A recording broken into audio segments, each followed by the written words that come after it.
All right, so I'm back with example 2 with factoring. So this time,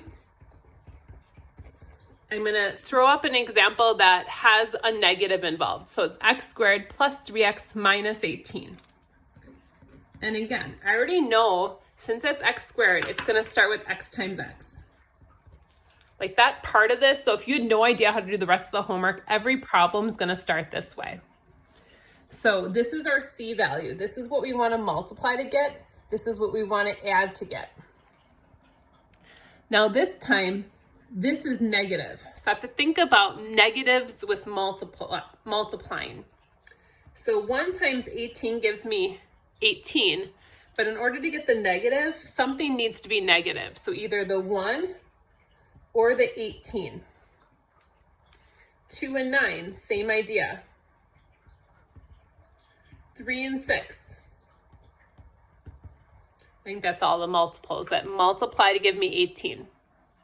And if you need to use a calculator for this, that's fine. I'm obviously pretty versed at it, given that I'm a math teacher.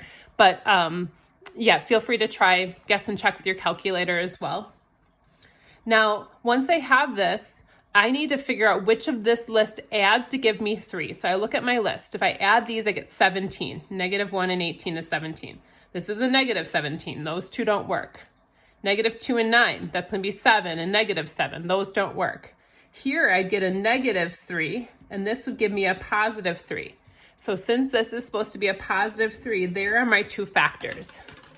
So negative 3 and then a positive 6 will be my factors that will make this problem work. Now you might ask, could I write it this way? And that's perfectly fine. The order you multiply and add in does not matter, as long as the 6 is positive and the 3 is negative, because this 3 is positive here. All right, I'm going to do just 2 more examples and then give you the homework. But again, if you have questions, feel free to ask. Know that I'm just an email away. We need to be around and available to you guys, so feel free to email if needed. So there's our next problem, x squared plus x minus 20. So again, in this case, I want to multiply to get this number, but add to get this one. That's kind of weird though, because there's nothing there. So we should know that anytime there's not a coefficient written, we can write a 1 there. So I want to multiply to get negative 20, add to get 1. So negative 1 and 20, negative 20 and 1.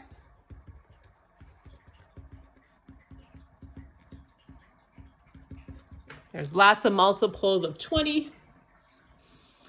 And again, you don't have to make this whole list. You don't have to make the list at all. As soon as you find it or figure it out, the one that adds to give me a positive 1 is the negative 4 and positive 5.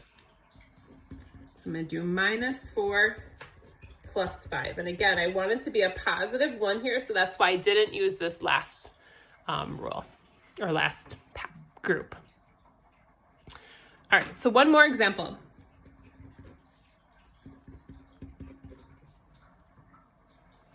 So this is our last one here. So x squared minus 16.